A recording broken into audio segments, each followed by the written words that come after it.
Welcome back to Let's Play Sonic 06. Today we're playing Flame Core, one of the cheapest levels in this bloody game. And that was a shortcut past those ridiculous scripted loop-de-loop sections, which... it seems to be a common thing in this game, is that all the loops in this game are not so much physics-based as scripted, right down to the fact that if you somehow manage to bypass the script that forces Sonic to go as fast as possible onto those loops, he'll basically just use anti-gravity to walk through the loop. You won't even have to be running at high speed. Ugh. Anyway, this is a very cheap level, if it hasn't been fairly obvious already, by the fireballs it just did. By the fireballs I keep getting hit with out of frickin' nowhere.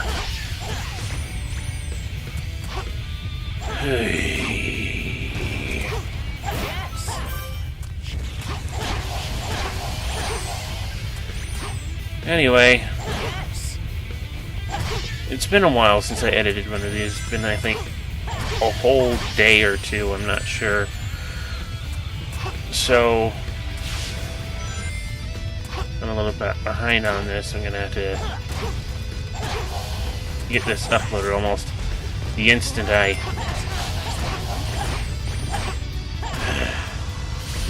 I get this done.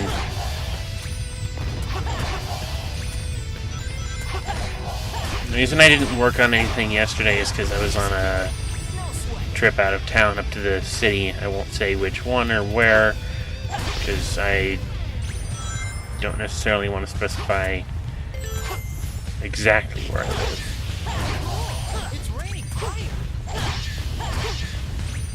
I mentioned in several different places that I live in the corn state, without actually specifying much more than that. So yeah. I had an interesting experience during my trip yesterday. I actually not quite sure this is the place to say anything about it, but I ran into fucking rocks. But yeah, I ran into a trans fan yesterday, a Transformers fan, which around here is a rare oddity.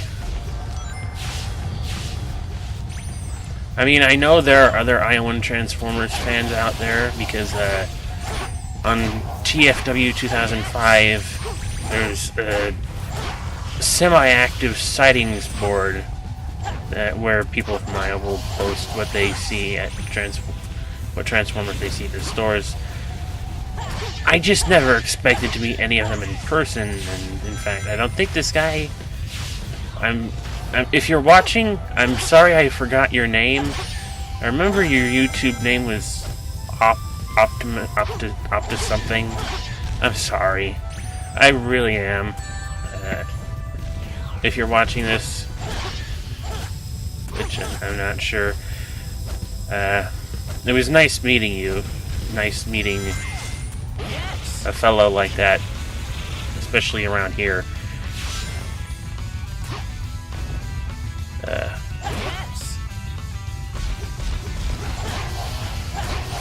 Yeah, my brother and I had a good, I don't know,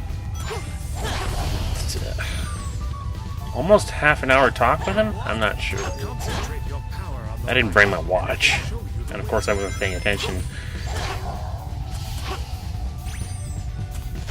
But, I have to say it was interesting to me because it's not something that happens around here. Especially not to me personally, because I don't get out much. But, anyway. Why the hell is it dark in the middle of a lava-filled cavern?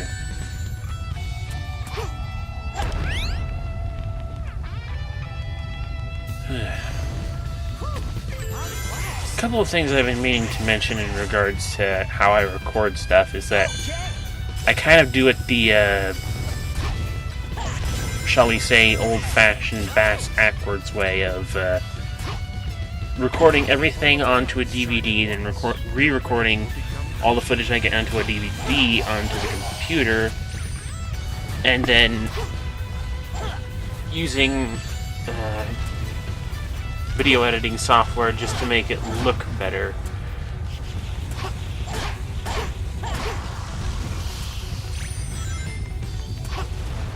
With color correction and a certain amount of sharpness.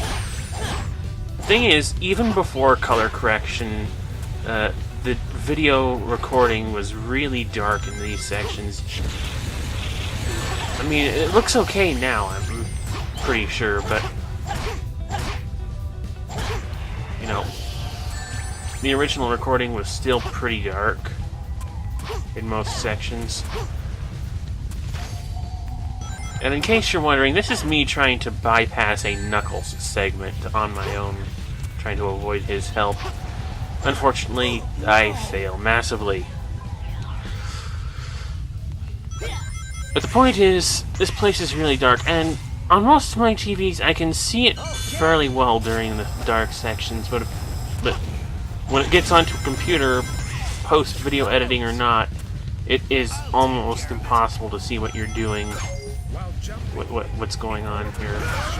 And I'll grant you that, yeah, that's probably bound to happen anyway, but whatever. Back to those broken controls. Knuckles' handling in this game is horrendous. His glide is horribly nerfed. After a while of gliding, he'll descend even faster, kind of like all at once. It's hard to describe without seeing it, which I don't give much chance to. Another thing is that he can get pretty well stuck to walls, which I don't think I get to demonstrate during this playthrough much, because I try to avoid clinging to walls as much as necessary, but there's a problem where if Knuckles or Rouge ever start clinging to a wall, it doesn't matter, it's almost impossible to get them to jump off of it. You can press the jump button, Lord knows how many... What a cheap shot. Lord knows how many times, and they'll never come off of it. It'll take forever if they do. So, you know, as much as it's one of those things that both Knuckles and Rouge do, it's probably in your best interest to avoid climbing walls.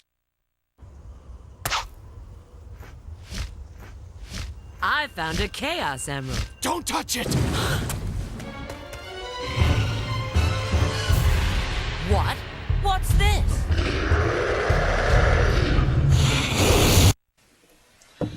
And now we get to fight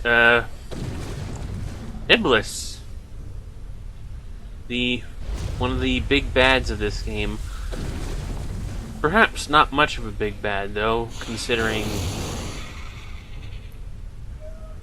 he is the big evil monster that everyone's fearing. He is the embodiment of the flames of disaster. But quite frankly, he's just a mindless lava monster. It's a little too far to attack. Is there some way to draw him in?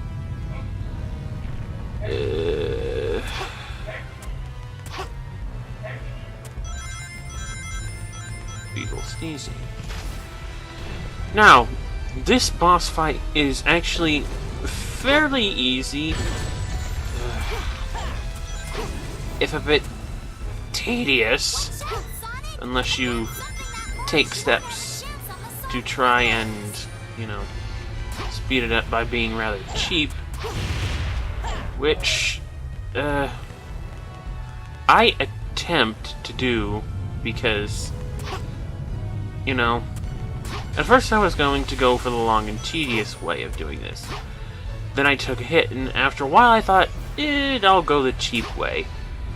The way you're supposed to do it is wait until you have enough platforms to reach these glowing purple orbs. Once you hit them, and once Iblis has a chance to go into his dive and jump at you phase, well, you do as you saw. There is a way to get that to happen a lot faster, and I'm about to show that off. Unfortunately, it comes at a very unfortunate expense to me. Yeah, after that phase, he'll immediately get rid of most of the platforms leading to these purple orbs. You can still get there if you're willing to take a hit, and then do that. Just make sure you're not standing on the platform when he lands on it, otherwise you'll take a hit. And if you have no rings, that's an instant death. But there are plenty of rings around the arena, so, you know. Although I say that, I end up screwing myself over right about here. Okay, I took an unintended hit, and while I could just rush for the purple orbs, I decided to go back for some rings instead. But wouldn't you know it, that platform is now gone, and I have no rings, so I'm gonna have to dodge as much shit as frickin' possible. Because I don't want to die and have to start this over.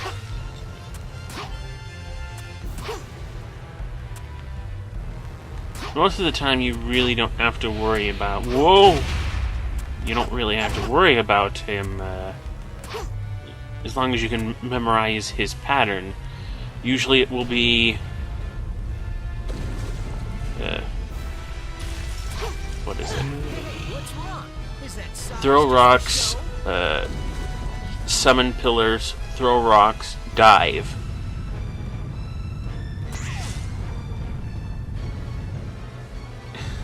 With each phase, it's kind of real tedious to do.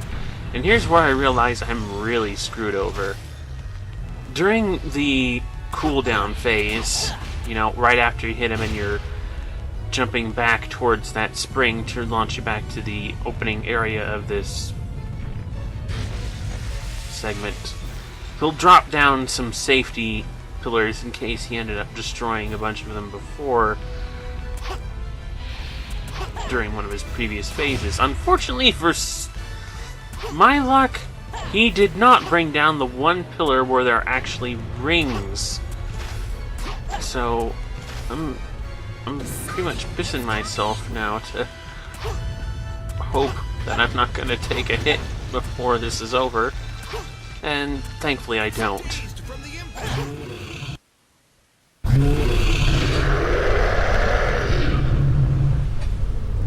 And that, ladies and gentlemen, was Iblis.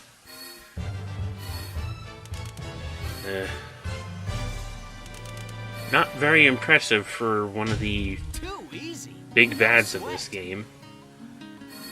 But of course, he's not really the one we're supposed to be worried about, ultimately.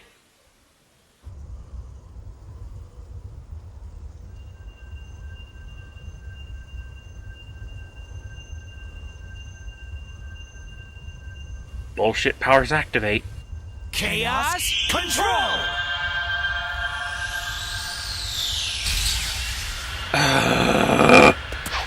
Two Chaos Emeralds open a portal through time. I'll see you guys next time. やめることやめたいのさ悲観することないさ